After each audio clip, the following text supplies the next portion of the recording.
I'll hit go live. And we should be live on YouTube. Let me just refresh the page to make sure we're live.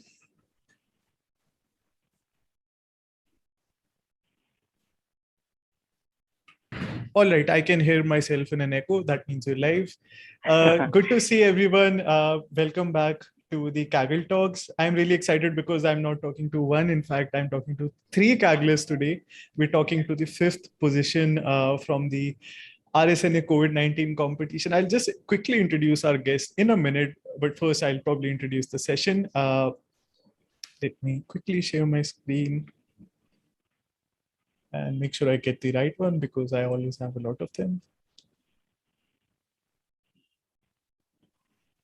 So today we're learning about Shivam, Ayushman, and Nischay's fifth place solution from the SIIM. I'm spelling this out in case you'd like to look it up. On Kaggle, it's SIIM-FISABIO-RSNA COVID-19 competition. Thank you so much, all three of you, for joining me, and welcome to the session. Thanks, Sam. It's a pleasure to be here. Yeah. Thank you for inviting us. Thank you for inviting us. So I'll introduce the session and then do a formal intro about your background. This is the second session in the series. The previous one was with Anjum Syed. We talked about his fourth place solution in the competition. You can find that on a YouTube page. Today is the second one, and I have the chance of learning again from top Kagglers. I'm very fortunate to be the first person who's broadcasting this. Quick note to the audience. So for questions, we'll be taking them through here. Since this is being live streamed on YouTube and the chat is always crazy, this link, bonddb.me/ctkt-2 should take you to our forums. These are discourse forums. I really like discourse. I've been using them on FastAI forums, and you can simply ask your questions here after signing up.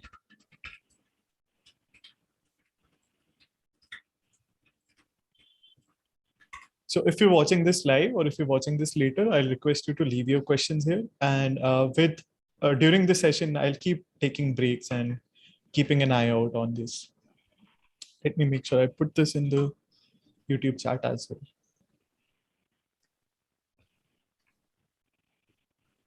So here's the agenda for today. I've introduced the session already, so I'm not going to go over what Chai Time Data Science 2 is. I'll start by understanding Shivam, Ayushman, and Nischay's journey. I used to do this on my podcast, and it's always about understanding. Today, Ayushman is a student, Nischay is a student as well. How are they making it on the top of the leaderboard? Nischay, I think, is the top ranked Indian Kaggler across the world. How did he reach there?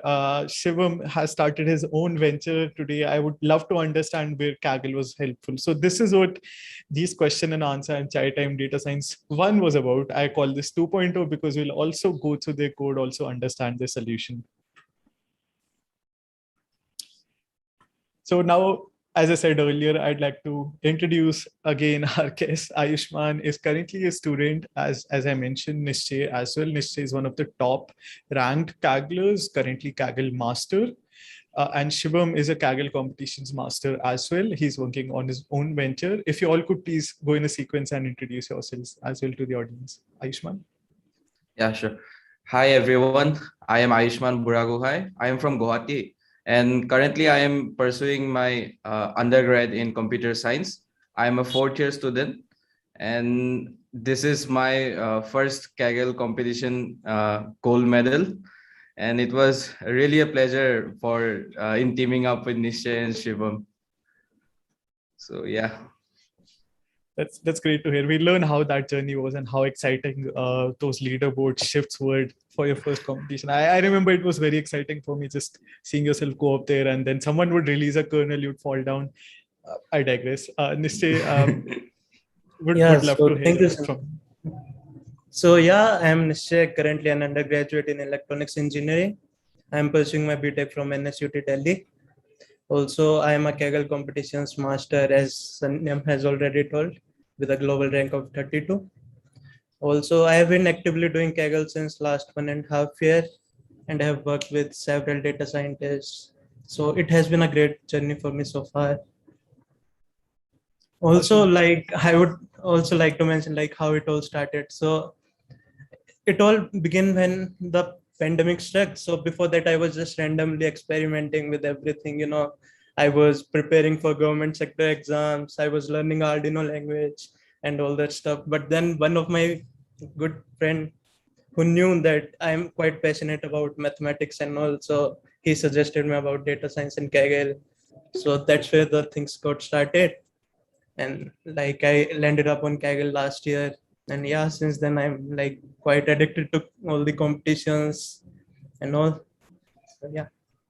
You're being too humble. You're being too modest. We'll come back to you. I know you're one of the top ranked actors today. You started just 1 year ago, and in that span, you've made it to top 50 of world rankings. That's just incredible. We'll come back to that. Shivam, I'd love to hear about your journey as well. How did you get interested in data science and Kaggle?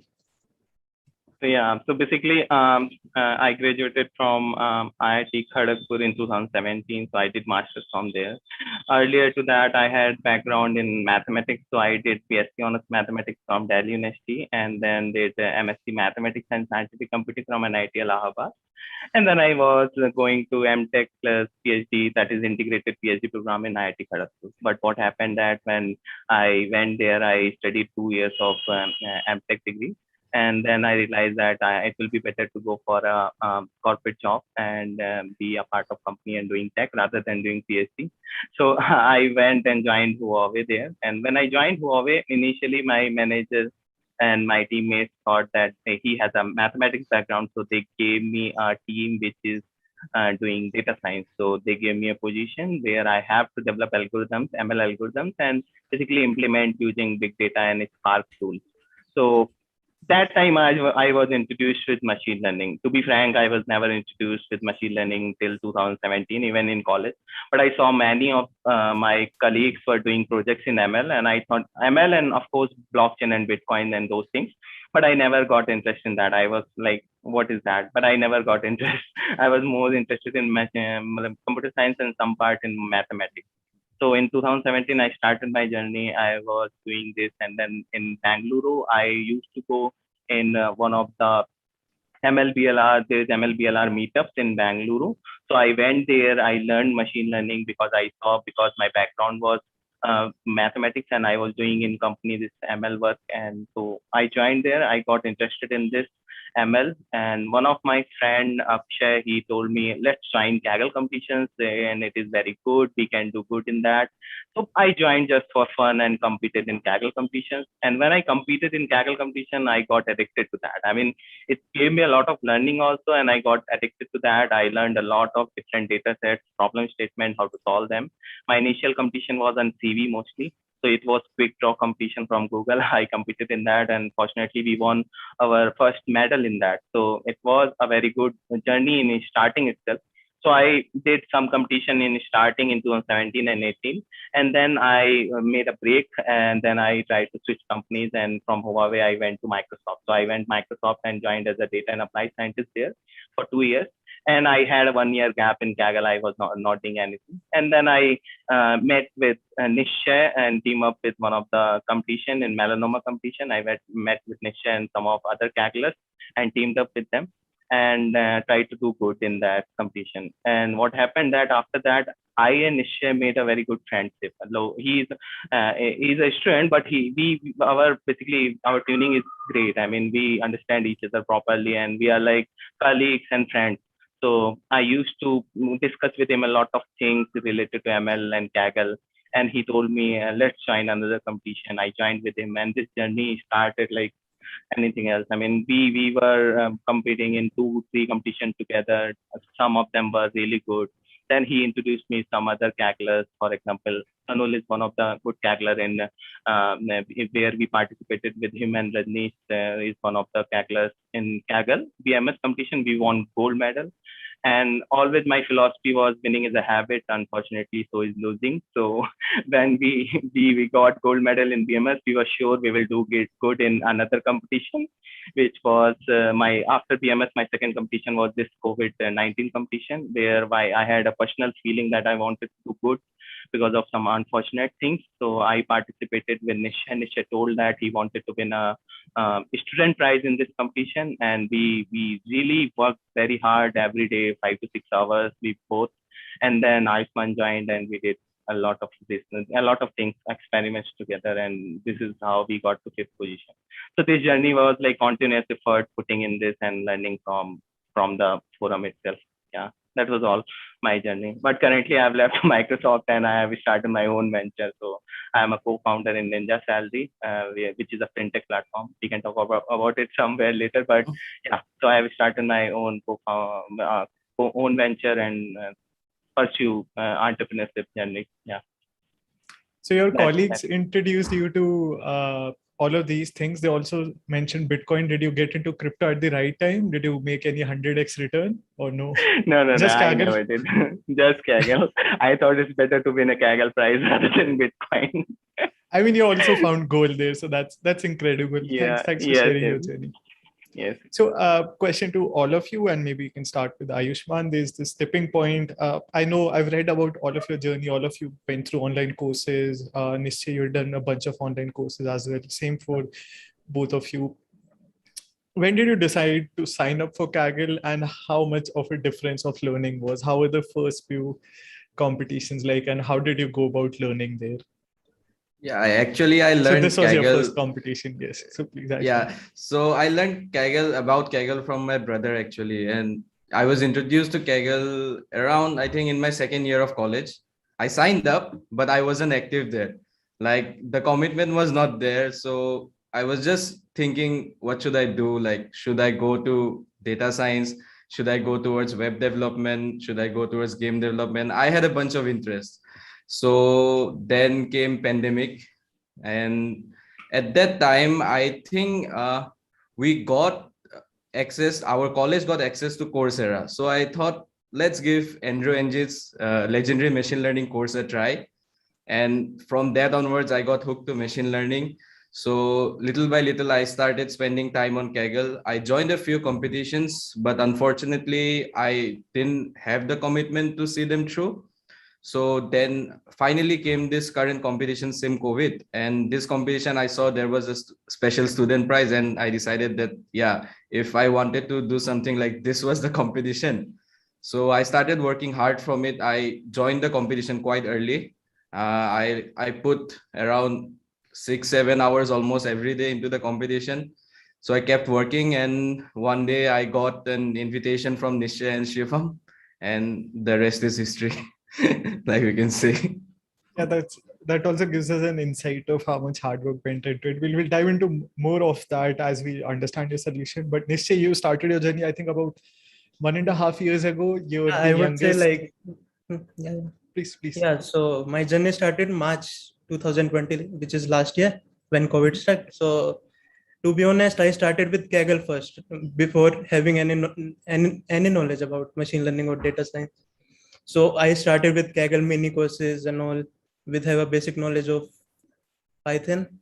And then I went to do some micro courses on Coursera as well as EDX and other stuff. So then I started first with Titanic problem, I guess. Yeah. So it was like I do submissions on Titanic, which is a tutorial competition. And I usually practice those stuff which I learned from the courses. Like I learned a new machine learning model. I first tried to implement it on Kaggle on the Titanic data set, and I made a submission. So that way I started learning machine learning algorithms. And then, yeah, like I always continue to do courses alongside the Kaggle competitions. And before landing upon the featured competitions which are happening like now, I used to participate in past competitions first. So I read their top solutions and tried to implement them myself. So yeah, like I did tutorial competitions at first, which gave me a good insight about what exactly happens on Kaggle leaderboard and all that stuff. So yeah, I got to know some good tricks about Kaggle competitions like ensemble and post processing, which is I would say like I'm mastering that rather than more training and that stuff. So yeah. So how did you pick these competitions as you were progressing in your journey, and how did you decide which solutions to replicate? Because that's one question that everyone is curious about all the time. Yeah, How so should they go about that?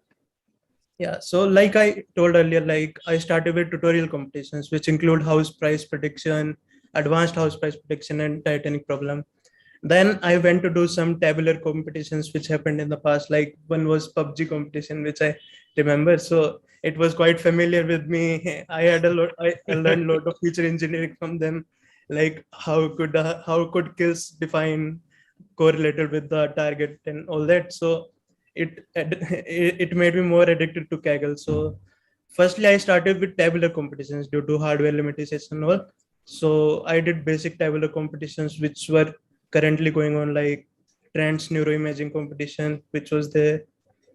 Then with some experience, I started with melanoma. In melanoma, it was an image classification problem, but I was more into stacking and all that stuff, as it also had some tabular data. Yeah, then I got a good grasp of competitions, and also I teamed up with Shivam before that. So I moved on to mechanism of action competition, which happened in August last year, I guess. So in that competition, I like put up everything which I got, spending 10 hours daily. Like it was really hectic. So fortunately, I won that competition, placing first of like 4,000 plus teams. I got good teammates. We had a like very pleasant time working together. I learned a lot of stuff. I met with few great masters, I guess, Mark Peng and all. Then Tanul approached me for further competitions. I did some tabular competitions with him. Yeah, then Shivam came back in Kaggle. So we didn't have much hardware problems and all because he had GPU. So we started with CV competitions. Like I started CV competitions quite later. Firstly, I tried to master tabular competitions and NLP competitions. Then I moved on to CV competitions, and now currently I'm doing object detection and all that. Yeah, shout out to Tanul and Abhishek. We have two grandmasters, one 4x, and also Tanul, who's also Kaggle grandmaster in the chat. Thanks for joining, guys. But I'm curious, Nischay, so you made it up to the global rankings. Was that a conscious effort, and how much effort went into that? Were you aiming for that, and when did that goal become visible, if at all?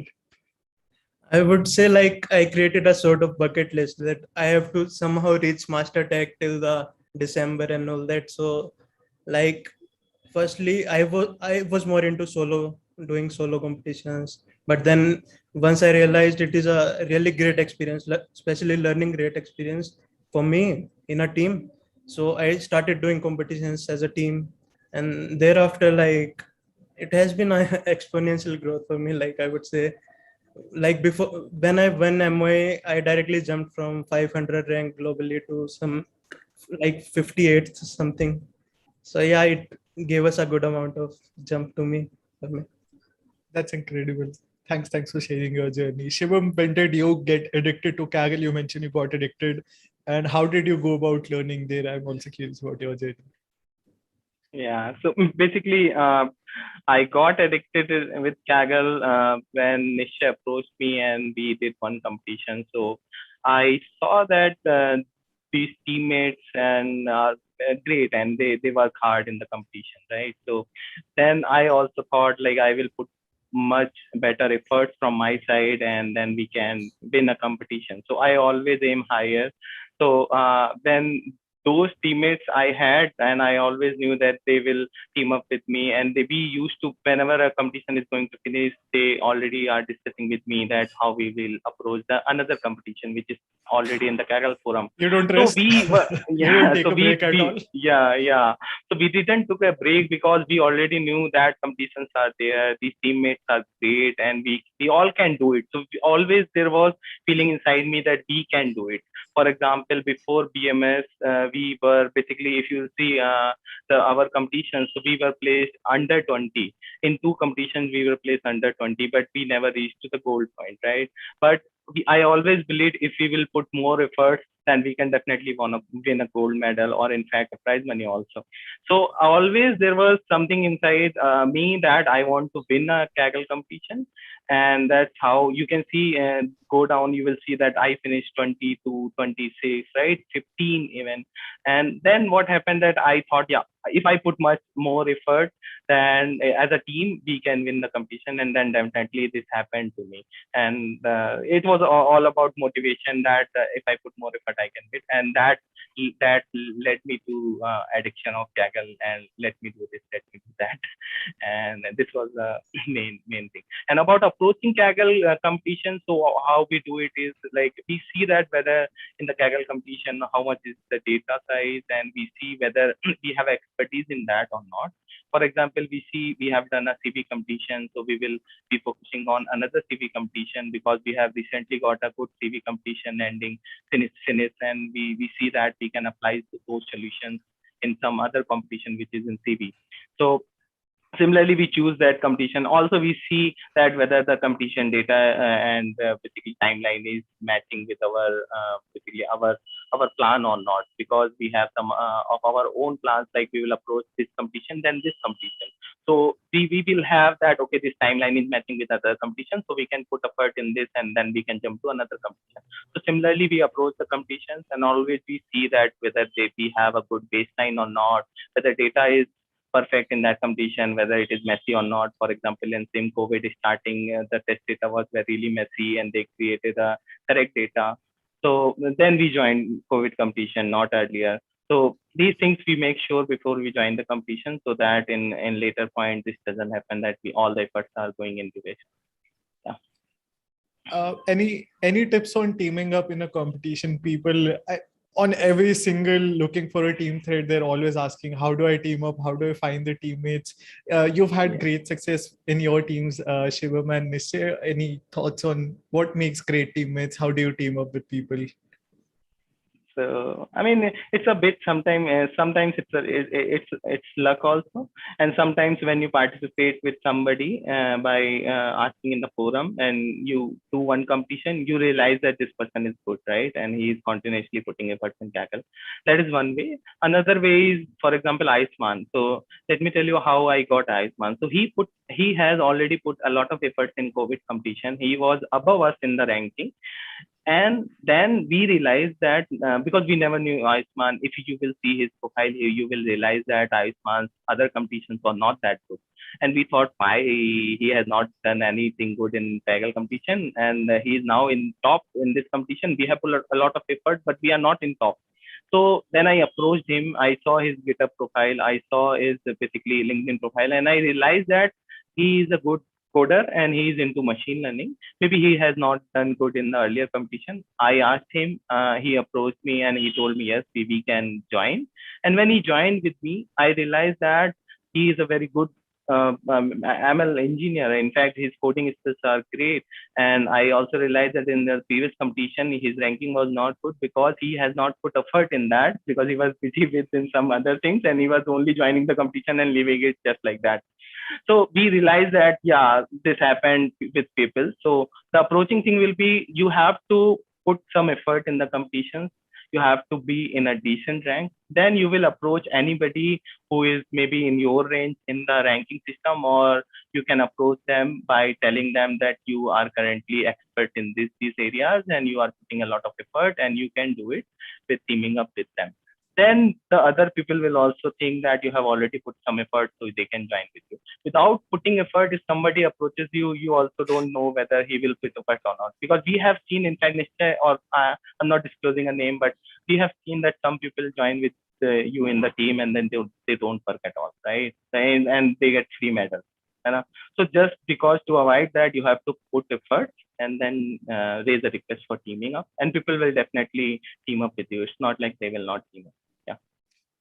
If I may share my journey, it's also an honest conversation with the teammates. I told my teammates, hey, I'm a noob on Kaggle and I would love to learn from you.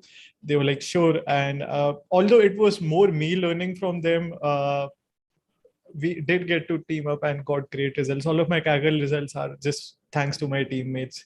But it's also about being honest that, hey, I'm not going to lead the team. It's more about me learning from you sometimes. Yes. That can also happen. I mean, in fact, many people I got in LinkedIn, many people approaching me and telling me, can we participate in this? I don't have. So I tell them you can approach by this way, which I exactly told you right now.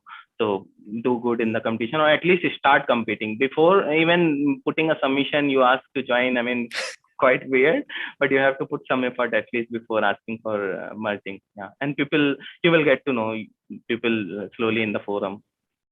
Absolutely. I should also mention Ayushman joined me on a live stream and I was looking at his code. I was quite embarrassed of the stuff I do. He had this really nice structure to the competition code, and that was incredible to see. Nischay, I saw you unmute yourself. Do you have anything to add? Yeah. Please go. Yeah, what did you ask? I just asked about your experience with teaming up and any strategies that go into It has there been and a tips great for that. experience, as Shivam also told, like if you would put effort in a specific competition and be engaged in a discussion forum or telling people, publishing other notebooks publicly, like EDA notebooks and all. So people will always be attracted to you, like to team up. So it won't be difficult for you to team up like that. Like many people also approach me on LinkedIn for teaming up in next competition. I always used to say, like, I would love to do that if you are also competing in the same competition as of mine and you are doing well. So I would love to team up with you. Yeah. Also about the COVID competition, yeah, it has been a great. Like I always love teaming up with Shivam. We have a great chat. Like we used to meet daily for her and to do code and stuff together, train models together. And yeah, then Ayushman also joined, so it was a great experience for me, as I also had a good support from another student. We both are of same age group, so yeah, it was quite fun for me. Awesome. I think this would be my last question before we dive into your solution, but how has Kaggle helped you in your journey outside? Ayushman, after you finished on this competition, did you have any recruiters or any people approach you from this result? Yeah, not exactly. Like, since I guess it's because since it's my first win, like people are waiting, like I still have to show them something. But yeah, like it actually helped me a lot. Like I am now quite motivated to do well in future competitions. So currently I'm doing another competition. Let's see where that goes. But yeah, like yeah, actually, since now I have the results, so it's like I can believe that if I put some effort, I can do well in other competitions too. And the only thing that I was lacking before from my side would be the motivation, because I would like in previous competitions, I would just like enter, do one or two submissions, then just go out. But ever since I have teamed up with Nischay and Shivam and winning, getting fifth place in this competition, like the motivation is there. So yeah, I'll continue to be there in Kaggle. That's great to hear. Nischay, Yeah, did for you me, like, mhm. please? So some of the startups has approached me for like part-time jobs or internship, but like I used to say, like I have a currently a goal which I have set, like to become a Kaggle competitions grandmaster and to publish some research papers and all that stuff. So like it's not uh like I don't need a job right now or something. I'm just here to learn and do Kaggle competitions and all, to gain some more knowledge about data science and all. I'm not in a hurry of all that stuff. Also to mention, I have joined as a global ambassador in a cloud service based startup, which is JarvisLabs.ai. They helped us to provide some GPU hardware, GPU in last competition, in which we were able to manage to get 15th place in like just 5 or 6 days. So it was quite a good experience for me. That's great to hear that you have all of these goals set. What I was trying to point out here as students, and I also learned this, when you get a great result and if you share it nicely, you don't need to go through all of the job application board. People who respect Kaggle, they'll come to you. You probably will even end up skipping the interview process somewhere. Shivam, what was, did you share a similar experience in your transitions to the industry, and did Kaggle help you in your currently bootstrapped startup?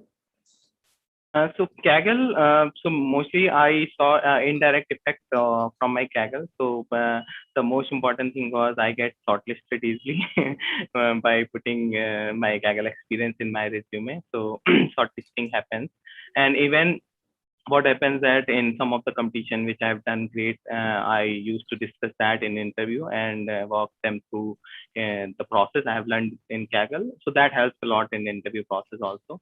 So somehow this helps, really helps in recruitment and hiring. Definitely this helps. Yeah. So, and even in startup actually, so this startup is not about AI right now. So it's in fintech space. So definitely we will see when we will have data how we can utilize to build models and use AI on top of that. Yeah. Awesome. All right. I know you all have shared your presentation as well. I'll pass it back to you in a second, but what I'll try to do is try to explain the problem statement from my side as I understand it. And please feel free to interrupt or correct me as I will probably end up messing up. So what I like to usually do is I'd probably just start at the competition page, go through there. One of my mistakes is never understanding the problem statement correctly. So what I understood here is you have all of these patient scans from which you need to select a few, and let me pull up a kernel where I can point out, but there are different classes, pneumonia, no pneumonia, and COVID. We're trying to predict that. It's essentially a object detection problem, if I understand that correctly. Yeah, it's like actually both the classification and object detection. Like you can split it up into that. Yeah, I know that's what you did in your solution as well. So we have quite a big data set. There are all of these scans. And the next thing would, of course, be the evaluation metric. And this is the mean average precision. Again, this is the standard for these problems. I won't go into all of those details, but these are the labels we're trying to predict. So it's in the test set, the labels may contain all of these, and you would have these bounding boxes as well. The other thing I learned, and I'll probably go through a kernel, this is just me rambling right now, but one thing I realized with these DICOM files, you have these study IDs where you find all of the scans under one folder. That's the structure of the data. And inside of this, you have all of the files that contain the actual DICOM files. Am I correct so far? Yeah. So I'll come back to your solution, but let me find a kernel that I have open. And Tata is, as a disclaimer, she's one of our ambassadors at Bits and Biases, but her kernels are always so amazing. So I'll shamelessly use her work to skip my ADA homework and just go through that. Same goes for us as well.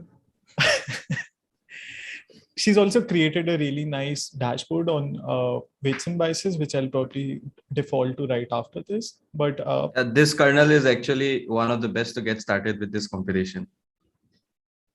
That's and Dada has awesome stuff all of the time. She has this nice artisty approach as well, as you can see all of this colors. She's very creative with her kernels. Right. So like I said, you have these labels: negative for pneumonia, typical appearance, indeterminate appearance, and atypical appearance. These are just a few options that are there with COVID. You could have a patient who's not symptomatic. You could have someone who's symptomatic. We have labels for that. And you have the corresponding bounding boxes as well. Like I said, structured inside of the different folders for every study, as they call it. I'll probably just switch to the dashboard because it's easier to look at all of the graphs there. I'm trying to establish the problem statement and tell how difficult or easy the problem was. So Andada has plotted all of these bounding boxes already for us. And if I shift through the indexes, as you can see, it's different boxes along the region where probably the disease was annotated by the experts. There are about, if I zoom in a little, 2040 images that don't have a box and 4,000 that have a box. Slight data imbalance. And from what I see just on this dashboard, there are some label misbalance as well across different classes as well. And the most number of classes or most number of examples are for the typical appearance. Did I miss anything else in the data study? Yeah, that's correct. To summarize, I would say like this competition could be divided into two stages. The first one was object detection, in which we have to predict the bounding boxes location and their confidence score. And the other one was multi-class classification problem, in which we had to predict the 4 classes which were given to us. So as you has already shown, the data was quite imbalanced. So it was a task to also tackle with this. So yeah, we would explain it further in our pre-processing start, how we did stratified k-fold and all that stuff to tackle that. Awesome. I'll pass it back to you, but I'm just curious I guess since you were working together for Shivam and Nischay, when you saw the data set, how did you decide to approach it? Like, I'm trying to understand when an experienced Kaggler sees a problem statement, what comes to their mind? So if you remember, what came to your mind when you first saw this problem? For object detection, I would say as it was our first competition, so we completely neglected it for the beginning part. Like we would just focus on classification part, and we'll maybe team up with someone having good knowledge of object detection, or maybe proceed with it later on in the competition. So we set a goal in the beginning to maximize our classification model score. So that way we begin with the classification problem and did all that. As firstly, we also noticed that the data was quite imbalanced, and also we noticed that some of the patient has multiple images. So there were some ways to tackle all that stuff, and we proceeded further with group plus stratified k-fold, in which we first grouped all the patients and based on them we divided our faults, so that way we won't have any sort of leakage in cross-validation score. And then we proceeded with stratified k-fold, in which we balanced out the data for each fold. And then yeah, like we proceeded with the baseline model. I created a baseline for the classification. Then we started experimenting with those with a smaller model and a smaller image size, so that we could experiment with them faster. And yeah, then like we started proceeding with further experiments and all that stuff. And so Ayushman, sorry, please go ahead. Yeah. So I was saying that mostly that pre-processing, and by looking into data, what we can do in any competition. In fact, I will say there are very good Kagglers in discussions forums, which they share insights about data, initial data, and how you can handle that unbalanced thing, or in fact, how you can do your split on k-fold, right? So as Nischay mentioned, we use stratified k group fold. So these all things are usually in any competition when you start, if it has been a week or 2 weeks, so people will start sharing those things, how you can initially start with pre-processing. For example, a great discussion was there to convert a DCM file to PNG, DICOM file to PNG, right?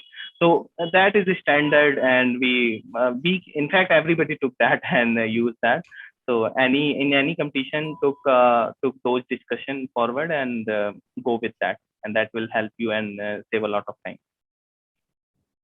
Yeah. Ayushman, how did you approach the problem, and what were your first thoughts when you saw the data set? How did you go about approaching it? Yeah, so coincidentally, like my pre-processing was almost similar to Shivam's and Nischay's. Like I did the similar thing, stratified plus group K fold, and I like the host also put up that there were some studies contain multiple images, and like not all the images had bounding box labels. So like the host suggested that you should only take the images which had the bounding box labels. So I excluded all the images which did not have bounding boxes from a particular study. So like for a particular study, I will have approximately only one image which contains all the bounding boxes. So I took those images, then I do stratified k-fold, and yeah, from there I started I started, I think, with a pretty dumb baseline. Like I only predicted, I think it was for the typical class, which has the highest distribution. Like I only predicted, like for all the class, all my predictions were like one for the typical class. So I started from that. That was like my, the very dumb baseline. So yeah, I would also like to point out that at that time the leaderboard was broken. So like even if you had an object detection model, like you were predicting the bounding boxes, the leaderboard would not give you the score. Like your scores were basically the ones that you had from the classification part. So then I thought that when the leaderboard gets fixed, I will start with the object detection part. In the meantime, I will start with the classification part. Then I also saw that Kaggle had previously organized some similar competitions, and other competitions were also organized elsewhere, like Checkspert and all that. So I started going through all of their solutions, and that helped me a lot. Like in our final solution, we took a lot of ideas from those previous solutions. Like yeah, that's how I started. Awesome. Let me quickly summarize what we've understood so far. This is another dashboard by one of our ambassadors, Ruchi. She's also put out a kernel along with this.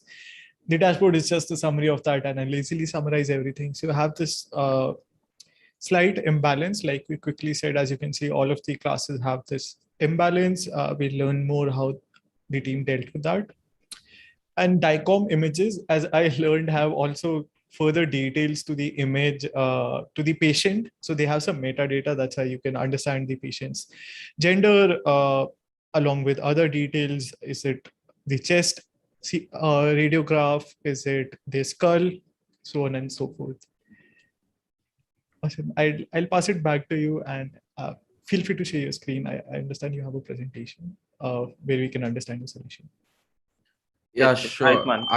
I would like to share the link to our solution that we posted in the Kaggle forum. So yeah, let's go there. Just let me. I'll drop it in the chat. Yeah. So yeah, this is our final solution, and this is the one that we posted. So basically what we did was we approach this competition as a joint task of classification and object detection. So like we had 6 classes to predict. So one were for the study labels, which were atypical, typical, indeterminate, and negative, I think. And the other one was opacity and none. So basically the structure of the data set was like, you had different studies, and each studies had different images. So your study became your study level predictions, and the images became your image level predictions. So at the image level, you had to predict a bounding box also along with the class. And for study level predictions, you did not have to, you only had to predict the class problem. So it was just the classification problem, and for study it's just classification, and for others it's object detection. Okay. Yeah, you can break it up like that. So we did exactly like that. We created 2 pipelines. One was for one was image classification. That was for the 4 classes present in the study, and one was an object detection pipeline, which was for the opacity predictions. The opacity predictions were actually the predictions which had a bounding box. And this was the image level predictions. And I would also like to add that the image level predictions had another one, another class, which was none. So like if your image did not contain a bounding box, you had to predict, you had to give the result none, like it did not have a bounding box. So it was like that. So basically in our pre-processing, I would like to pass it over to Shivam. He will go through our pre-processing steps. Sorry, Shivam, just before that, Ayushman, when you said it's different pipelines, so these are just 2 different models that you ensemble the results from, or? Yeah. So we had different models for classification and different models for object detection. But at the end, you will learn that we did a trick like to to, merge the predictions from both the object detection and the classification parts within the trick. So we'll go through that towards the end. Yeah, I'm here to learn all the secrets. I look forward to that. Yeah, Shivam, Nischay will go over to. Shivam, back to you. Yeah. So about pre-processing, as we discussed earlier, also we converted the DICOM file to PNG, right? And then we also resized images to 1024 size by keeping aspect ratio same. As in the discussion forum, it was already mentioned that we have to remove duplicates because the data was having duplicate images. And also, if you will see that we have the given bounding box label, so we can extract the bounding boxes, right? So from the image, we can extract the bounding boxes that we also did and stored the images in bounding boxes. So the bounding box extraction marks were already stored. And as simple as they told, we did group K fold stratified so that we can use that for CV for our CV competition. So initially our summary of the solution will be, if you see that our summary of the solution is mostly about final model is 11 multi-class classification models. So 11 multi-class classification models were with 4 different architectures. So the 4 different architecture were V2M model, V2L, V5, and V7 efficient. So we found out that efficients are working good in this competition for study classification. So we use 11 multi-class models for our multi-class classification, where we have to predict 4 classes. And then we use 2 5-fold binary classification model, where we have to predict none classes, whether an image has basically opacity or not. So let me briefly tell you that here in this competition, what we are doing is, given an image, we have to figure out whether that image, that X-ray image has COVID or not. So how you can get to know is basically if there is pneumonia or basically any of the 3 classes other than negative.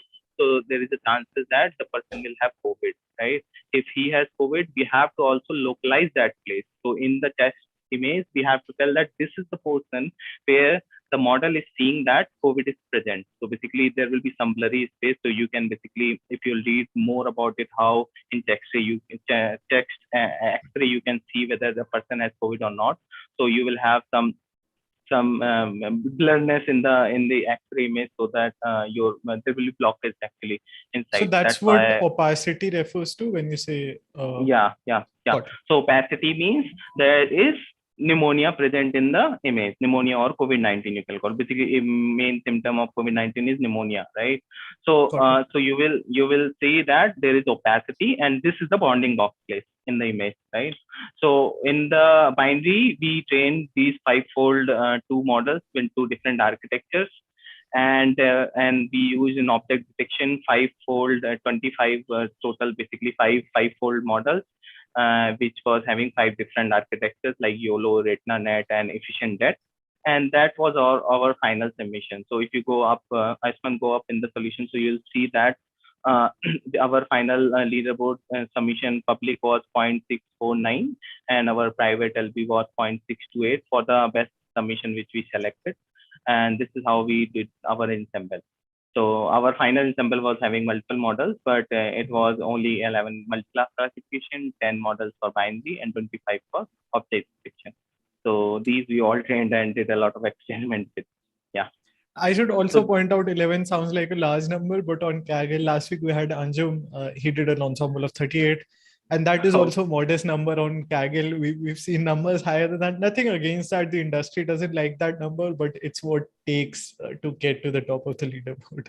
Yeah, but it is notebook only competition. So our competition, the final competition will be below 9 hours. So I mean, that we were making sure that it all happens below 9 hours. Otherwise, the submission will not happen. Yeah, another thing I would like to add was during the submission, you also had to convert the DICOMs to PNGs. So converting those alone took more than 45. It took around 50 minutes, I guess. So like you can assume that 1 hour went through converting all those. Then we only had 8 hours left out of the 9 total hours allocated to, get the predictions of the model. Yes. Yeah. sorry, just to point out to the audience, Kaggle is now making sure we don't have 500 model ensembles by imposing some restrictions where they require you to have a certain number of sometimes hours to just run the inference, where you can train your model offline, upload it, and then you need to be able to compute the inference in a few hours. Sometimes you need to do both the training and inference on Kaggle. Just wanted to point that out. Yeah, some competitions were like that. Yeah. Okay, so about the model summary and details, I think Ayushman and Nischay will take and tell in detail about that. Yeah. Yeah, thank you, Shivam. So basically, we use efficient nets for our classification models. Like at the beginning of the competition, we tried a variety of, SOTA classification models. Like we tried ResNets, and we also tried dense nets, which are known to be good in this medical domain. We also tried the recent transformer-based models, but at the end, we found out that they could not outperform efficient nets. Like the efficient nets work best for us, especially the efficient net veto models that recently came out. They worked the best for us. We started by training normal efficient nets, like just normal. We didn't do anything normal. Just we changed the number of output classes to 4, and we just trained them. But one thing we started finding out that our model was overfitting quite easily on the typical, on the atypical. I forgot the class, but the one that had the largest imbalance, it was overfitting on that quickly. Like because we had very less images for some of the classes, so the model was not learning anything for those classes. I just looked at the dashboard. I think it's the atypical class that has the largest imbalance. Yes. Yeah. So our model was overfitting quite badly on that, and the data, you might see the data looks large, but yeah, that's quite misleading, because after removing all those duplicates and converting it to PNG images, the size is reduced quite a lot. Like it's around 2 or 3 GB, I think, at the maximum. Like that's how much it gets reduced. So at the same time, Heng, who is actually a great Kaggler, like everyone who is on a Kaggle will know his name. So he posted a discussion where he stated, to battle this imbalance, let's use a regularization strategy. So in those regularization strategy, what he proposed was using segmentation loss along with the classification loss. So basically what we proposed was, for every image, we had a bounding box.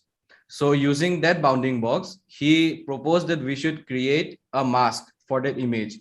So like basically with the point where your bounding box was present, you would color that part with white, and the rest of your picture will be negative. So you had a binary image in which the portion where the bounding box will originally be present, there will actually be a white spot. So basically that worked as a segmentation mask. And what would happen in training was this, you can see in the figure. So like this backbone part will be your normal model, and from the second last block, you will actually take the feature maps and pass them through a different segmentation part of the segmentation head, and using that segmentation head, you will get a different output other than the classification. So the output that you get from the segmentation head, you will compare that with the segmentation mask that you created above using the bounding box labels. So essentially, you will have another loss, which will regularize your classification loss.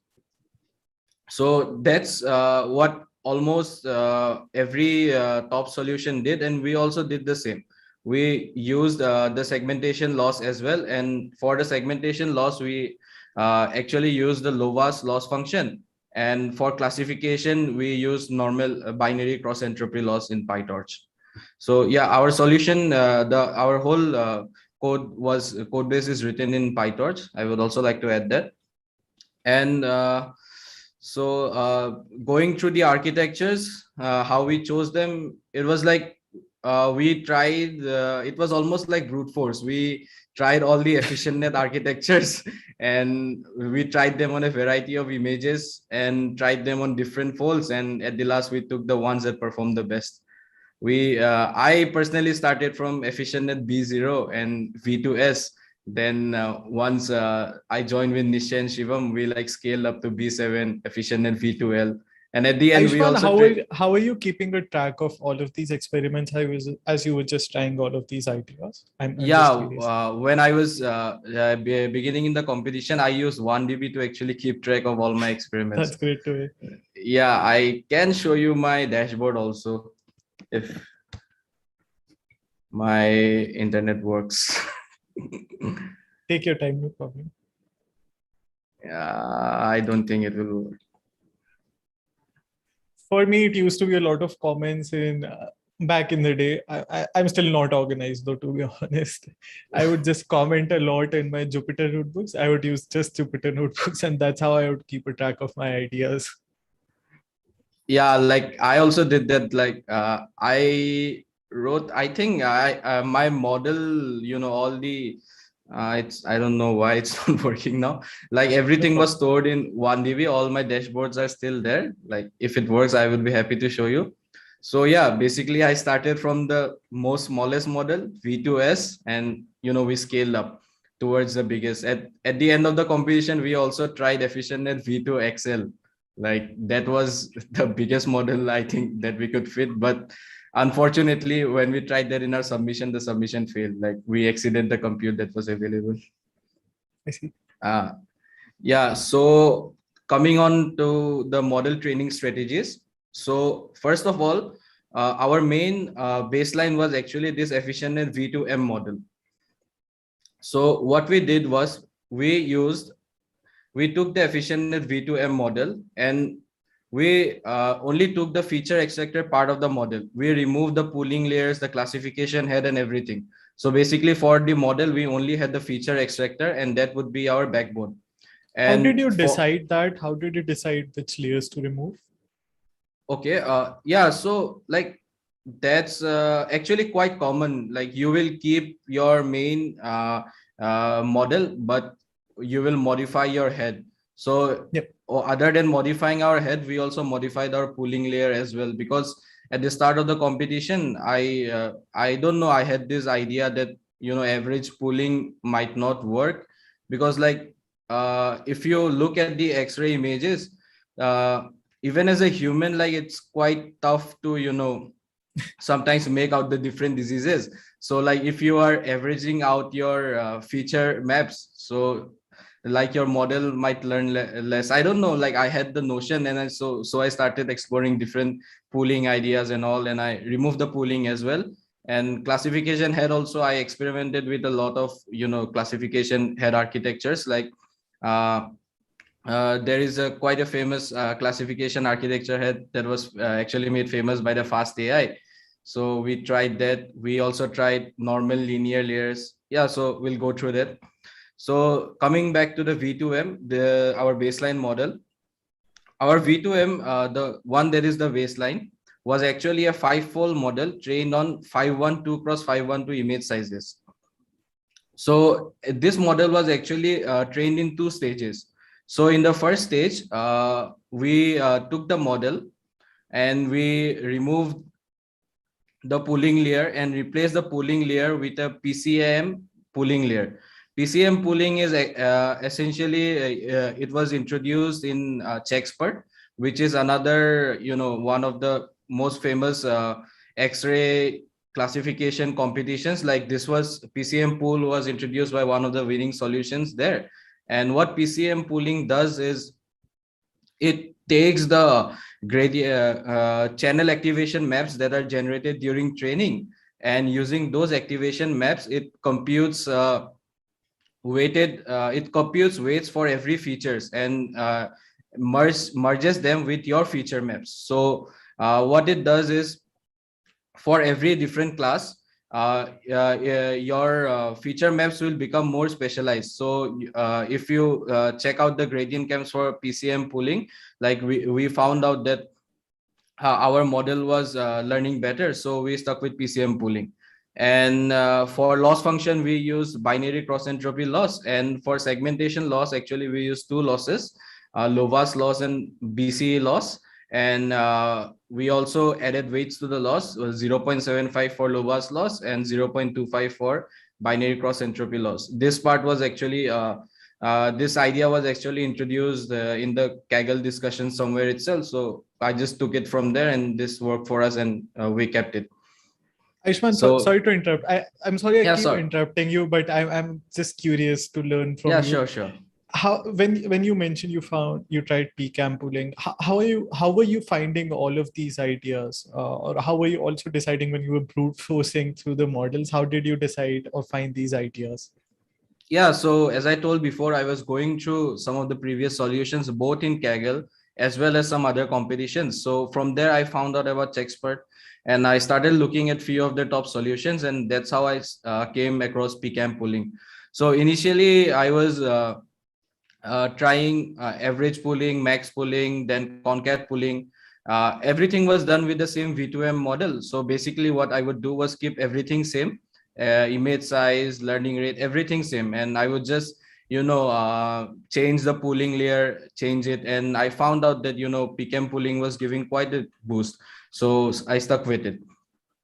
So yeah, like that, we along with PCAM pooling, we also added an attention map, SAM, which is actually the spatial attention map, and we found out that this also helped boosted our score, and so we kept it. This was all actually based on experiments. Like what we would do was we would find new ideas and we would try to incorporate them into our existing pipeline. If it works, we'll keep it. If it does not work, let's move on to a new topic. Okay. So yeah, the efficient V2M model was trained with the Ranger optimizer, and for learning rate, we use a cosine annealing learning rate. And I would also like to add that we also replaced the activation layers of the model with mesh activation. Like I came across mesh plus the combination of mesh activation plus Ranger in the Fast AI forums. Like that's where I guess mesh plus Ranger was made famous when a team won the image woof competition. So I thought let's give it a try, and that worked for us. So all the EfficientNet V2M model, all the EfficientNet V2 models were trained using Ranger and mesh activation only. So yeah, that's actually the first stage. And another thing we did that boosted our score a lot was we used noisy student training method. So essentially in noisy student training method, what we do was we train a baseline model, then we take out the predictions of the baseline model, and we train either that same model or a bigger model using from scratch, using the predictions that were taken out from your base model. So what we did was we trained it EfficientNet V2M. Then we took out we trained this EfficientNet V2M 5-fold. Then what we did was for each fold, we took out the out of fold predictions from the model. And then again, using those predicted labels along with the original labels, we trained this model again with the noisy student training method. And this actually boosted our score a lot. I think our high classification score was based on this. Like if we go through our final solution and the breakdown of the scores, we'll find out that the major boost that came in our solution was actually from our classification models. Like our classification models were performing much better than every solution that's been made public. Like, but we were lacking in our object detection part. So maybe if we did something there, we might have finished even higher. Yeah, I also quickly want to point out that my colleague Aman Arora, and he's also co-chai drinker on Chai Time Data Science, we both run the channel. We went into much more depth of noisy labels because there's much more to it. And you've also open source your solution. It's a nice, nicely, very elegant code there. It's also there in the resources links. So please check that out for more details. But again, that becomes an hour-long discussion in itself. There's so much depth to that. Just wanted to point that out. Yeah. So yeah, that V2M was actually our baseline. And we actually use these V2M predictions for again noisy training another V2L model. So this V2L model was trained on 512 image sizes. Again, same PCM pooling and SAM attention ranger mesh activation. So we actually had multiple V2M and V2L models. So our baseline was this 512 cross 512 image size train, and that model we used fivefold. We also had another V2M model that was noisy student trained, again using our baseline V2M model. But the difference in this V2M model was the image size we used was 640. And there was another V2M model, which again we used the noisy levels from our baseline. And the difference in this V2M was we raised the image size up to 1024. How are you deciding these different image sizes? Any logic behind that? Actually, there is no logic. Like, there are some common image sizes that people generally use, like 242, 320, 520. Like, these are some common, and like 1024 was the highest we could go with the available compute that was available to us. So yeah, so that's the Also, highest we trained. I would like to add, like, we trained on larger size images and different images size because to get some diversity in models, so that way we could make benefit of them while ensembling. So they did a quite boost while ensembling. Makes sense. Yeah, so basically during inference, what would happen was you would have inference in multi-scale.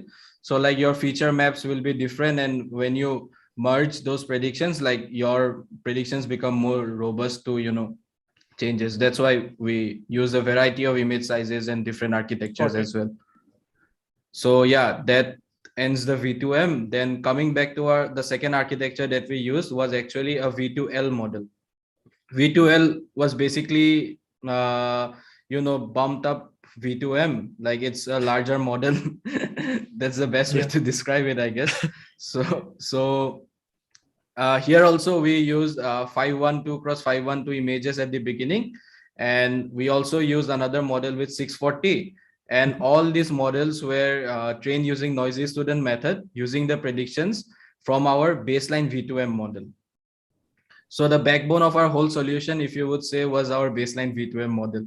Like that's the model we use for noisy student training and all that. So rest everything was same for the V2L model with the V2M model. We just tune the learning rate in some parts in some models.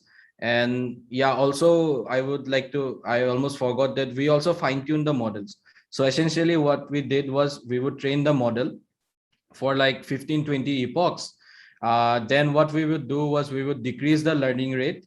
Like we would decrease the learning rate by 100, and we would again train for a lesser number of epochs, like let's say 3 epochs, and sometimes it would give a boost, sometimes it would not, and we would take the model which would give a boost. And yeah, so these are the models that we trained in the EfficientNet V2 series.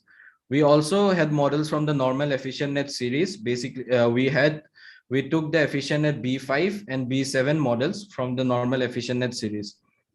So in the B5 normal EfficientNet training of the normal EfficientNet series was totally separate from the V2 series. So we did not use like these were also trained with noisy student, but we did not use the predictions from the V2 models. Like we decided that while doing noisy student, we will keep the backbone family same. Like if we are using noisy predictions from the V2 models, then we would only use those models to noisy student train V2 models. So yeah, that's how we did it. So initially we trained in EfficientNet B5. We also train B3 less models. I mean smaller models, but yeah, B5 was our best. So we trained B5 on 640 image sizes. And in this model, we found out that PCAM pooling was actually not working. We tried a bunch of different heads, and we stuck with a head using average pooling plus SC attention, which was actually described in another Kaggle competition. The competition was Renzer competition, and it was introduced by Kaggle master Tawara, I think. and he proposed that for each class, why don't we have specialized detectors? So like our model had 4 different classification heads, one for each classification level. So that's incredible. So we're forcing the model to pay attention to individual classes, as I understand it. Yeah. So that's what we are doing. So basically, you would have a single feature map. I mean, and your feature map will go through 4 different heads, and each head would give predictions for a single class. So in that way, your model becomes a little bit more specialized. And we also found that like in between the study labels, there was no correlation, like, and also that every image had a single label only. So we decided that to maximize the competition metric, it would be better if we make specialized predictions so we can boost our score. So here also we used the same segmentation regularization loss technique that was described by Heng, and everything was similar, but here we changed up the training strategy. So here we use AdamW plus 1 cycle LR scheduling, which again was made famous by Fast AI. So that's what we used. And yeah, so at the beginning, we trained these B5 models, and similar to what we did with the V2M, we took out the OOF predictions of this model, and again trained this model once another time with these OOF predictions. So that's the final For B5. people that don't know, OOF stands for out of fold predictions, the fold that we've left out of the 5-fold model. Yeah. So for each fold, we will take out the predictions, and using those, we would again train the model. And that gives us quite a boost. So that's our B5. And we trained another B6 model using the same strategy described in B5. So the B6 we did not use in our final ensemble, but B6 was actually used in training this B7 model. So basically what we did was we took out the predictions from the B5 model as well as the B6 model. And then we merged those predictions, giving 0.5 weights to each. And that will become your noisy labels for your EfficientNet B7 model.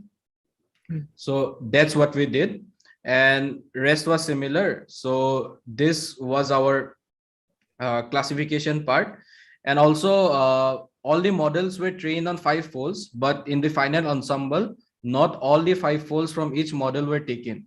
So what we basically did was we using using different experiments, we actually created the blend which would give the maximum CV. So for example, if we look at these models, so in our final classification, we had our baseline efficient for our baseline efficient at V2M model, we use all the 5 folds. But for the model trained using 640 and 1024 images, we only used the model that was trained on the 0th fold. And for V2L also, 512, we use all the 5 folds, but 640, we used a single fold only. Gotcha. And similarly in here also, we took the model, we took the best models according to fold wise that were maximizing our CV score. So that's how we ensembled our models. And if we were to summarize on what gave us the boost for in our classification, the main boost will be using noisy student training, also using segmentation mask to regularize our loss, and attention also gave us quite a boost using use of attention. And during inference, we also use horizontal flip as test time augmentation. So that concludes the classification study level part. And coming back to the real quick, when you mention the attention, sure. This is from the Kaggle master Tawara, right? Correct. Multi-head. Multi-head was from him, and PCAM head was something, and use of attention in PCAM was something we tried different heads and all. We just did a lot of experiments and came to that if we use attention, this would actually boost our score. Gotcha. That's what. Sorry, I'm really slow with understanding these, so I keep interrupting you. Please continue. Yeah. So coming back to the image level solution, in image level, we basically had to predict opacity and none class. And for opacity, we also had to predict the bounding boxes. So we divided this into two parts. We had for predicting binary for predicting the none class, we actually treated this as a normal classification problem, because for this we did not have to predict any bounding boxes. So we tackle this as a classification problem, and our object detection pipeline would only predict for the opacity class. So like it would predict only bounding boxes. So in our image level image level for the binary classification, that is for the none class, we used an EfficientNet B6 model.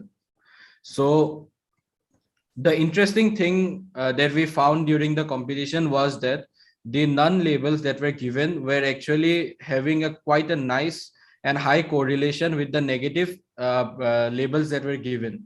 Like the correlation was quite high. And we also found out that our model predictions correlation along with the none class was also quite high. So before merging, Nischay and Shivam, they had a quite nice binary classification model for none class. So like I would like to say, like before merging, like I was basically above because of my classification model. And Nischay and Shivam, they had trained a very nice model for predicting none class. Sorry, excuse me. So yeah, and when we started, working towards merging our models, merging our models, we actually were analyzing our model predictions, and we found out that the predictions from my baseline V2M, the negative predictions, were actually correlated very high. There was actually a very high correlation with the binary model predictions that Nischay and Shivam's model was giving. Like the correlation was above 0.9 something. So we decided that let's, instead of putting the none predictions there, since my V2M was performing quite well on the leaderboard as well as the CV, we decided to replace the none predictions with the negative predictions from my V2M model. And that worked a lot. So that worked a lot. We that increased our CV, and we also jumped around three or 2 places in the leaderboard. So we thought that if we look further towards, we might get something there. So it's really exciting when you make that submission and your position goes up the leaderboard, you see it going up. That's so exciting. Like I don't think anyone who's not Kaggle can understand it, but that's I think the most addictive thing. Actually Nischay found this out, and like he was going through all those predictions, and he was computing all these correlation between them, this and that, and he said that we are having a high correlation, which was also true with the original labels that were given. So he said, we had spare submissions that day, so like let's try this, let's see where this goes. And like our CV increased as well as our leaderboard score increased. But then again we tried this with all our classification models, but we found out that this was happening only in the case of our baseline V2M model. Like other models did not have this thing. Like some models, they would increase your CV if you did this, but the LB would decrease. And similarly, some models, they will do the opposite. But in case of the baseline V2M, it was increasing both our CV and our LB. So we stuck with this, and this was also used in our final pipeline. So that concludes, that was one of our models, 5-fold model for binary classification. We also had a different binary model, which was essentially trained only to identify the none class. Because since we were a bit skeptical, like since we were, mismatching the none predictions with the negative predictions, so we were not quite sure how it would do on the hidden test set. So just to be safe, we trained another model, which was specially trained for the none class, and merge these predictions with our V2M predictions, giving weights to them. So like the V2M predictions would have 0.85 weights, and the specialized none class model would have a weight of 0. Predictions would have a weight of 0.25. So the specialized model for this that we trained was actually the EfficientNet B6 model. And this was also actually trained using noisy student method. But another interesting thing that we did for training this with noisy student was, instead of taking the noisy labels from the none predictions, what we did was we already had trained a B5 and a B6 on classification problem. So we took the negative predictions from those models and we treated them as our noisy none predictions. And using those noisy none predictions, we train an EfficientNet B6 model. So that's a bit confusing. Like we are, mismatching predictions from here, taking out of fold predictions from there, doing noisy student training. That's a bit confusing. But yeah, that's what we did. I'm curious, how did you come up with that idea? Because it's slightly mind bending to understand in itself. How did that thought come around? Yeah, actually, we found out that using noisy student training was boosting our score quite a lot. So, we went crazy with the experiments and started doing a lot of other things. Like we would take the we would take the out of fold predictions from a different model. Like we also had ResNets and DenseNets at the beginning, I told you. So sometimes we would take the predictions from those models, treat them as noisy labels, and we would train an efficient net. So like we did all of these things. Like there like some experiments didn't even make sense. Like we don't have any base for doing those experiments, but we still did those, and some of them gave us quite a boost both in our CV and LB. And the ones that gave us boost in our CV as well as our LB, we stuck with those. So this is how we came out using not using the none predictions, but actually using the negative predictions as our noisy labels. That gave us a boost, so we stuck with that. So coming into the details of the EfficientNet B6 model for none predictions, this was actually quite a normal model. We did not change anything. Average pool, the only thing that we changed was added a segmentation loss and change the final linear layer to output one class only. And the model was trained using Ranger optimizer, and we the learning rate, we also scheduled the learning rate with warm up, and after the warm up schedule was over, we basically did cosine annealing. So yeah, so our classification ensemble, as I was explaining before, so you basically have these classification models. So your this is the EfficientNet B6 that was especially trained for the none predictions. So your 0.4 weighted will go from the none predictions, and this 0.6 negative will actually come from our 5-fold baseline V2M prediction. And for the other models, did you remove the none class since you have a separate model for it? No, we actually this diagram is a bit misleading. So what we did was not all the other models. So basically we took only the V2M 5-fold baseline V2M model, and the none predictions instead. Sorry, the negative predictions, we merged the negative predictions from our baseline V2M and the none predictions from our B6 that was especially trained for none class. We merged those predictions. So that is our final ensemble for the none class. Gotcha. So that's basically what we did.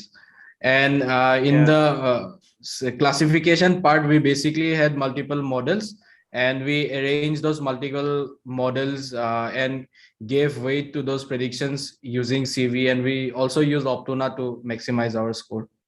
Okay. Like, so Nischay, you were adding something?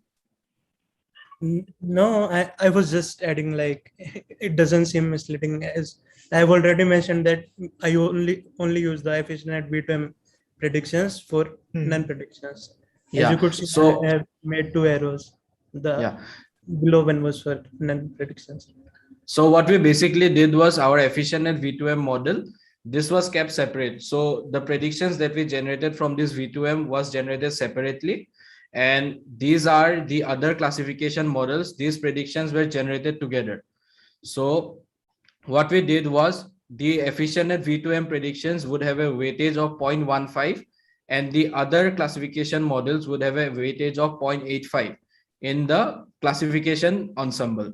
And for the binary non-class ensemble, what will happen was the predictions from the negative predictions of V2M will have a weightage of 0.6, and the non-predictions from our B6 would have 0.4 weightage. So like the V2M was used both in classification and both in the binary problem, the baseline V2M. And now coming to the object detection part. So our object detection part was, nothing special. Like we use normal training strategies that was discussed previously in different Kaggle competitions. So the final ensemble of the object detection part had a efficient DET D3, efficient DET D5, 2 YOLO V5 models, and a single retina net. I would like to pass it over to Nischay to further explain this part. Yeah, so coming on to the object detection part, as you could see in the block diagram, like we use the ensemble of 5 different architectures, each having 5-fold each. So our sole aim for object detection was to get a decent score to maintain our position in the leaderboard. So somehow we managed to perform quite well in object detection as well. So from the beginning, we decided to train like each model with having different architecture so that we could have diverse models. Even though if they don't have a good single model score, they might perform well during the ensemble. So that way we were able to generate some good predictions and a better score. So also shown here, like we used 5 models, which includes 3 different variants of efficient net, YOLO, and retina net. So summarizing it further, for efficient net D5, we trained it on just training data, which was provided in the competition, and the image size used was 512. Apart from that, it was trained in 2 stages, just like classification models. Like we would first train it on higher learning rate and then fine tune it on lower learning rate. So that way we were able to get quite a boost. Apart from that, we also used EMA, which is also known as exponential moving average. So yeah, for efficient net D3 coming onto it, like we trained it on training data as well as public test data pseudo levels. You must be wondering like how did we generate pseudo levels? So firstly, we took 4 models, which were 2 efficient net DET and 2 YOLO models. So we first trained them on just training data with normal training, and we ensemble them and use their public test data predictions as pseudo levels. So we first generated their bounding boxes and applied them in further training for efficient net D3 and YOLO variants. So for efficient net D3, we used its default size, which was 896 cross 896. And it was also trained like efficient data in 2 stages, which I mentioned earlier. For YOLO variants, we used YOLO V5LX as well as YOLO V5X. Both of them were trained on pseudo levels as well as training data, and both were trained on 640 image size. Apart from that, we also took some of the images which were not having bounding box, like 20% or something. So for YOLO models, like including them improved their score as well as in both CV as well as on LB.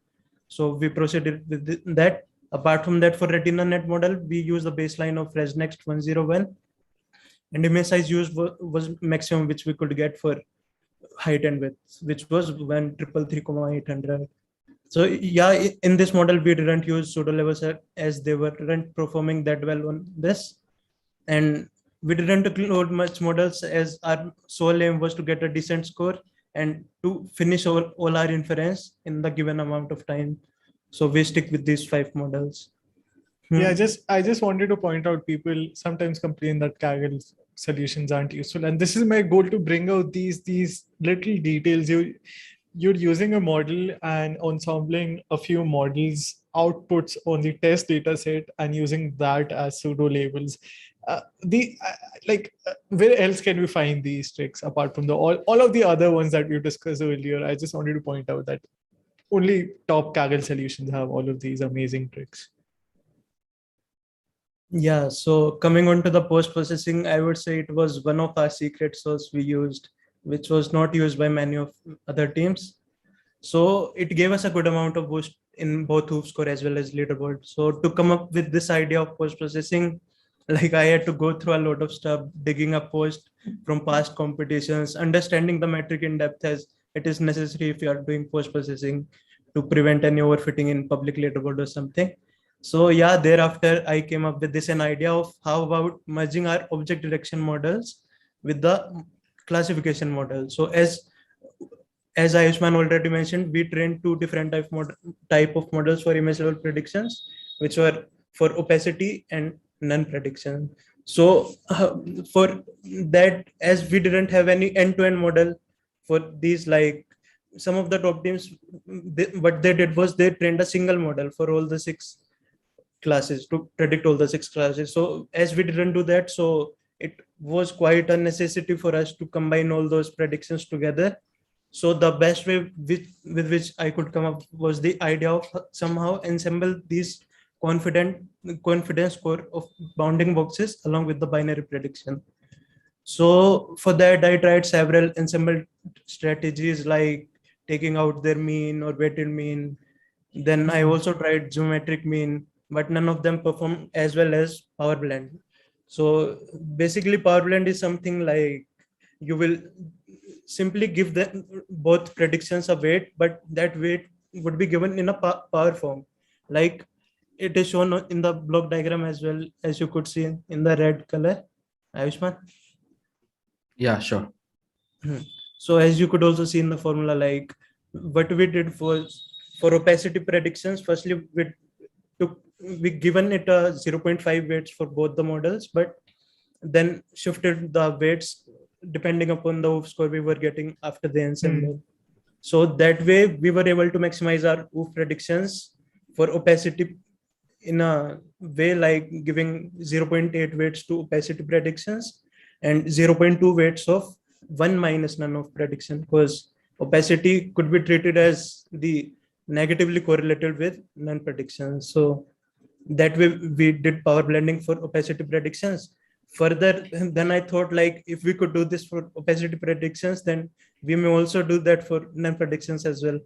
So I come up with another ensemble which is mentioned below for none prediction as well. So that way we were able to get quite a boost using power blend in a final solution without any excessive training or inference time. Like it was just 5 simple code of lines.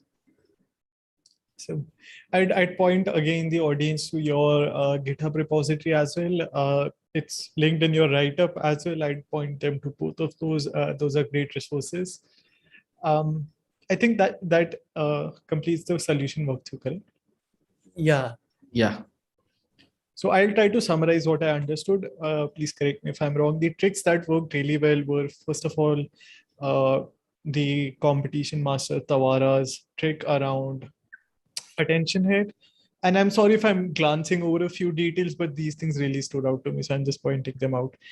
You took the efficient models, you started with those after brute forcing a lot. You took their backbone, changed their heads, and added 2 different loss values. And you were using these for different models. And there were some changes here and there. You tried different image sizes. Yeah. After that, there was an ensemble, and in the ensemble, you were also using a classifier for just the none class and a weighted mean across different models. And for the post processing, I think it's called power ensemble. This technique, correct? This technique was used. Yes, and also to add, the noisy student training was the most effective part. Yeah. Got it. Yeah, I'm sure if I was able to understand, most people, all of them would have understood the solution. So thanks to that. I know we've run out of time. So I'll quickly end with a few questions that I always ask. Ayushman, sorry, I was just making sure that nothing's left in the solution. Yeah, no, yeah, we went over most of the important details. Like we went over all the details, like everything. We went over everything. Like that's what we did. Awesome. Great. So the questions I asked towards the end, I'll try to wrap up as fast as I can. What's your best advice to someone starting their Kaggle journey? To all of you. Yeah, my best advice would be, to like first, as Nischay has said, like starting with Titanic, small problems first, and then you should start having start tackling problems that are related to your area of research. For me, like, I am very interested in computer vision. I am fascinated by it. So I started exploring a few computer vision images. Then I came to that's how I came to this same COVID competition. Like, you should always start out with your interest, because in that way you can keep doing experiments and you won't get tired out. Like, because Kaggle competitions, they would occur over 3 months, and it's very easy to like give it up in the middle. Like, I have done it previously. So the best way to get started would be to take a competition that's very closely related to your area of interest. That's what I would say. And yeah, never give up. Like, keep doing experiments. Like, even if nothing is working, keep doing. Like, like, I would like to share that after merging, we jumped towards the top of the leaderboard in quite a few days. Like, within 3 days of merging, 3 or 4 days of merging, we jumped up towards the top of the leaderboard. But then after that, for like almost 20 to 25 days, we did not have any progress. We were stuck there. Like, but we still did not give up, and finally we kept doing and doing. And towards the end, we were able to achieve public LB second place. Unfortunately, we again dropped down to third on the final day in the public leaderboard, and finally in the private we came in fifth. Yeah, I love your advice on not giving up, and thanks for the backstory on your journey. Nischay, what's your best advice to people? Like, I would say it would depend upon everyone's. Like, it was different for me, it might be different for someone else, but to conclude, I would also only say, like, don't lose hope early. Like, what many people do, they directly jump onto the featured competitions, and they might not get better rank, so they would simply lose hope, and then starting, like, we don't know how to begin and all that stuff. So I would say, like, firstly, stuck with the basics and start with some tutorial competitions.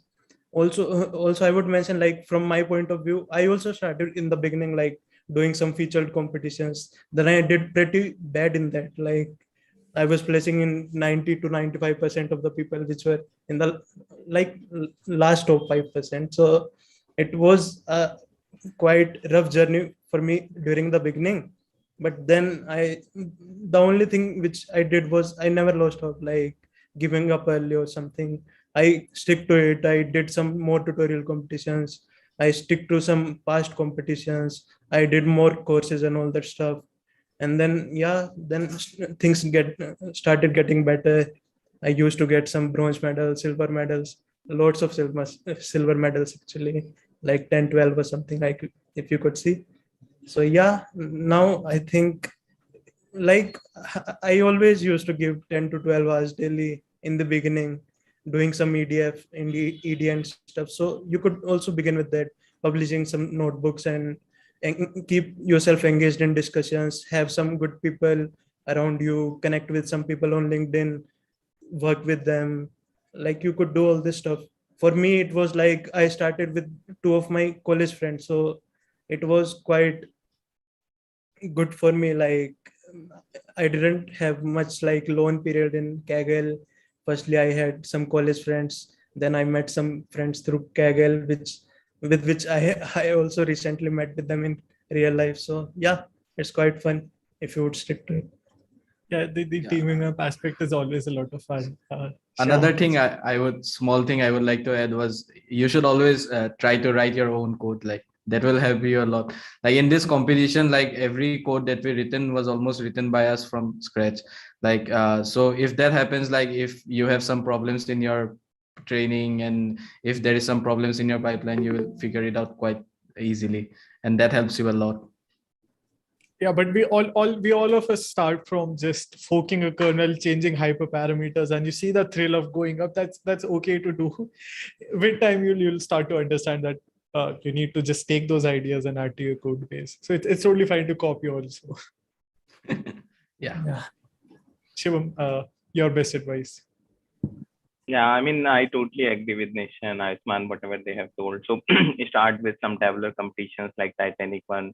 Understand the platform first. I mean, that's very important because if you don't understand the platform and how to use it, you will get frustrated and you will give up. That's the truth. So even if the platform, Kaggle platform is very easy to use, but initially, if you haven't tried it, you will get frustrated and sometimes maybe you will not understand what to do.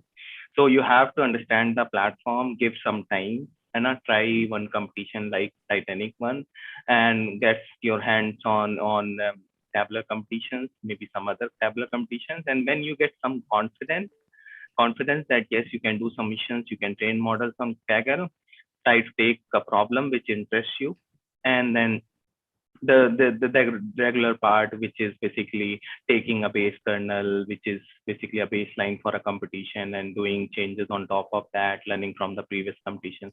So those things will keep on coming when you basically spend some time on Kaggle platform. So just start with Kaggle platform with the basic competition and slowly you will move it. Never give up. You will definitely learn and you will do something good in that. Not the best, but of course, very good in that. Awesome. Thanks for sharing that. Let me quickly make sure the audience know how to find you. So this is Ayushman's Kaggle profile. Make sure you go there because you'll see a lot of more gold medals coming up very soon, I hope. He's also on Twitter at Ayushman75139217. Quite the username. He's also on LinkedIn, and same for both of our guests. Nischay is, he mentioned he has a lot of silver medals and also a few gold medals. That's always incredible to see. Nischay is also on LinkedIn. You can find him by just looking up his username, and he is Nischay_TWT on Twitter. Shivam just competes. He doesn't look at the other sides of Kaggle. This is his Kaggle profile. He is SHM Gupta on Twitter, and he's also Shivam Gupta on LinkedIn. Any other platforms that you all would like to mention? I mean, no, I think that's all. I mean, we usually can be found in Kaggle easily. I think now. So, I mean, that's all. In Kaggle, we have mentioned it. Yeah. Yeah. That's I was all. usually more active in GitHub before this. Yes. Yes. Awesome. Awesome. All right. Thank you so much to all of you. We also ran over time, so thanks for sticking to that, and thanks for sharing your solution and your journey. Thank you so much. Thanks. Thank Sanyam. you for Thanks a lot. inviting us. Thanks a lot. Have a nice day. Bye. Yeah. So I'll just